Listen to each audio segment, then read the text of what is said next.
In a world not too far away came the Metaverse. On the 28th of October, a founder's letter was sent out by Mark Zuckerberg saying that Facebook is changing its name to Meta.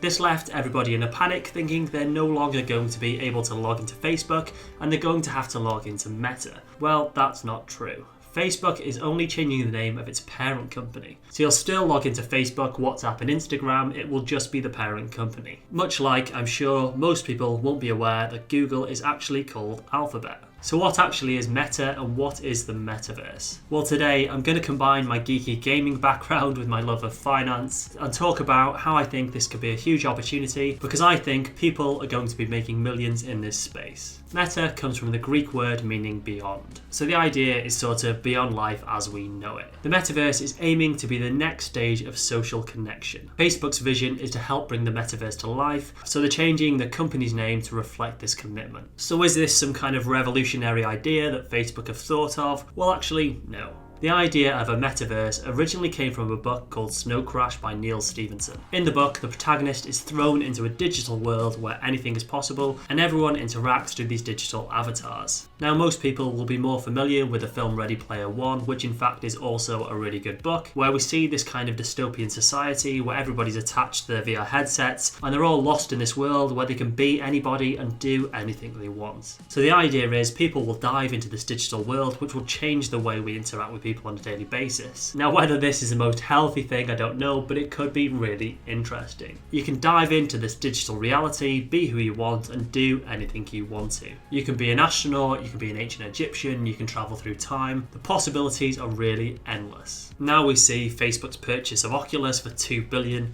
Maybe wasn't such a crazy idea. I recently bought the Quest 2 and I have to say I was blown away by how immersive it is. You put on the headset and you're instantly transported to this crazy immersive world. I use it for working out on Beat Saber where I look super cool. I've climbed Everest, which was incredibly scary. I've dived to the deepest oceans and I can visit anywhere in the world I want to.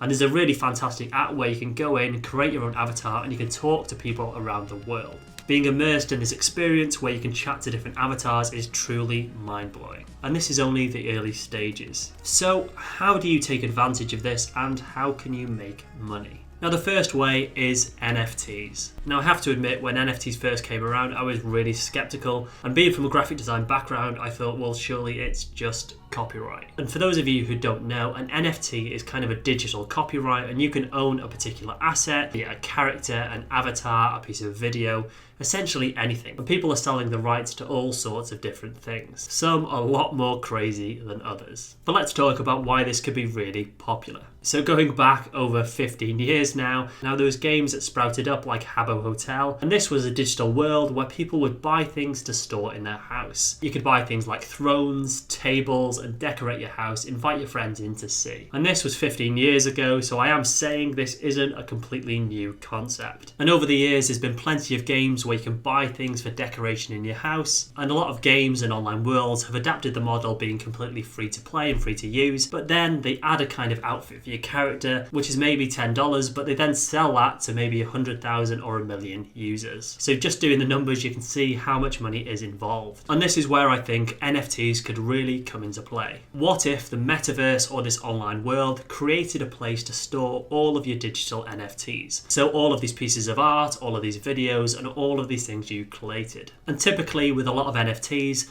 there'll be a kind of drop, which is a load of different characters. So think maybe there's 8,000 characters, and these are all automatically random generated with different attributes.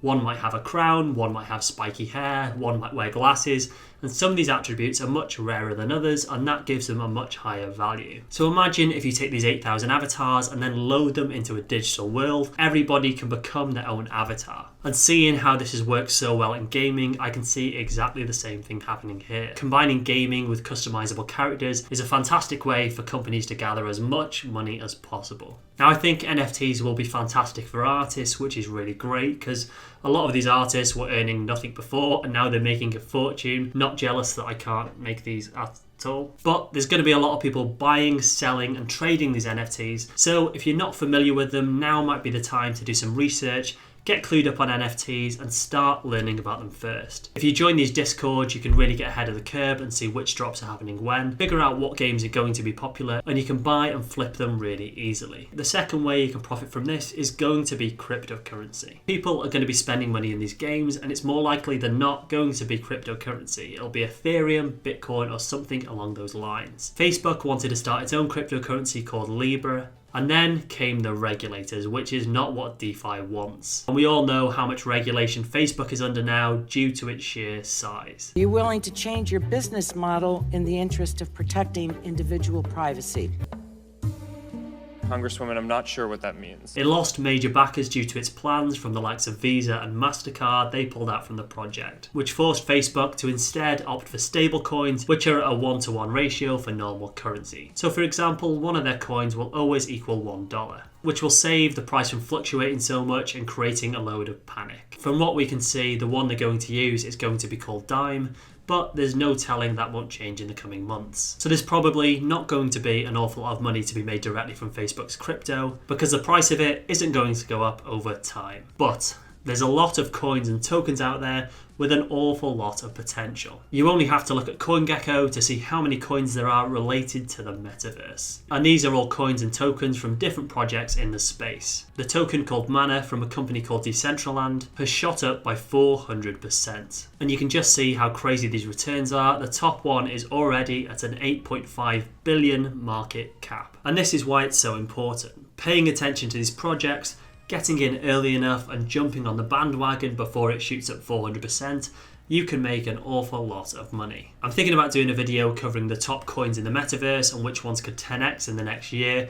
If you're interested in that, do let me know in the comments down below. Now this is a really clever play by Facebook, and this is because they want to create an environment where you can spend as much money as possible. At the height of its popularity in 2016, Clash of Clans, the mobile game, made over 1.4 billion in revenue in just 1 year. And why? Because the game was essentially pay to win. The really clever thing about this, it's the ultimate way to make money. So for example, me, I might play the game and I might think, oh, I can spend $10, $20 here or there. But someone who's rich might drop $5,000 or $10,000 on the game to get themselves ahead. So you're kind of creating this environment where people can spend as much money as they want. So if you create a metaverse and you've got these millionaires and billionaires involved, they might drop an incredible amount of money to buy real estate or land, or unlock some kind of character or feature that other people won't have. And you know, they will be getting a cut of every single transaction. So just imagine being the payment processor of the metaverse. Every single transaction that's placed, you get a tiny, tiny cut, which would generate them billions in revenue. Now the third way you can make money is crypto exchanges. And this one is really simple.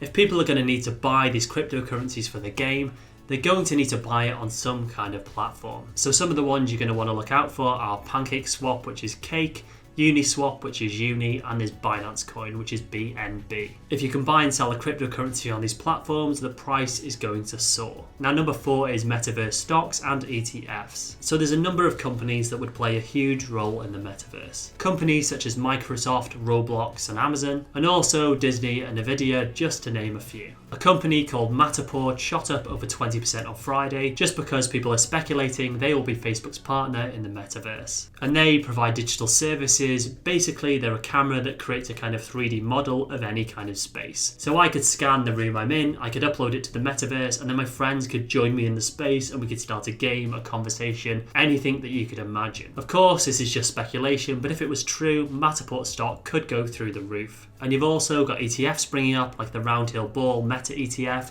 which contains companies that they think are going to be really popular in the metaverse. And these also include companies like Unity and Autodesk, and these would be the software that people would use to create these digital worlds and digital assets. So there's no doubt that as the metaverse develops, these companies are going to develop with it, and you're going to see some fantastic returns. And last but not least, the obvious one, why not just buy shares in Facebook? You could just simply buy shares in Facebook or Meta, which are now going to be known as a ticker symbol MVRS. And the latest results for quarter 3, revenue came in at 28.2 billion. That's up 33% on the same quarter last year. Net income for the quarter was up 9.1 billion, up 17% on the same period in 2020, and it's impressive to see its growth continuing over time. But after Facebook made its fresh highs in September, progress has stalled. The results in October didn't provide a material boost. It's actually down 15% since its highs in September. Recent concerns about a toxic working culture haven't helped, as customer acquisition is only going to get harder and harder from now on. With the name change and their long-term vision, I think Facebook could be a real winner, and I think in 5 years' time we're going to at least see them double the price they are today. They now own Oculus, Messenger, WhatsApp, Instagram, and Facebook video is becoming increasingly more popular. And that is just to name a few. I think if any company is poised to create the metaverse, then I think it's going to be them. Just look at what Oculus has created already, and this is only the beginning. So what does this actually mean for the future? I think Facebook are making an incredibly clever move. With the metaverse, you could essentially own an entire world. You could control all of the advertising within it, you could control all of the payments and all of the content within it. All major companies are going to have to come to you to be listed on your platform. And I think whoever gets there first and creates this world, it's going to be hard for anybody else to come along and replicate it. Just like we've seen with people trying to make the new Facebook, the new YouTube, the new Instagram. Once someone's established in the place and it becomes a household name, it is pretty hard to knock them off that podium. Now, while doing all of this research, I noticed that a lot of people haven't mentioned something that I was quite surprised by. In fact, there's a virtual world already exists, and that is Second Life. And I was playing that 10 years ago, and essentially that was a digital world where you could create whatever you wanted, and you could kind of interact with other people. Companies rushed to buy digital land within there and own these digital assets. Now, luckily for Facebook, Second Life was a bit of a failure. They planned to launch some VR for it, but it just didn't really get anywhere.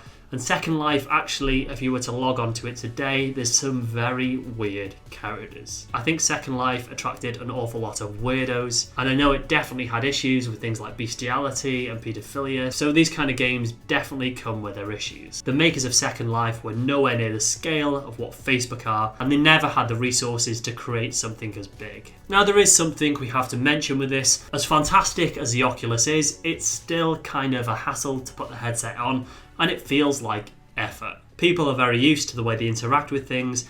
In fact, Bill Gates predicted by now nobody would use a keyboard. All our computers would just be controlled with our voice. But the truth is, people are lazy and they would rather use a keyboard than talk. And this, I think, is a main concern with virtual reality.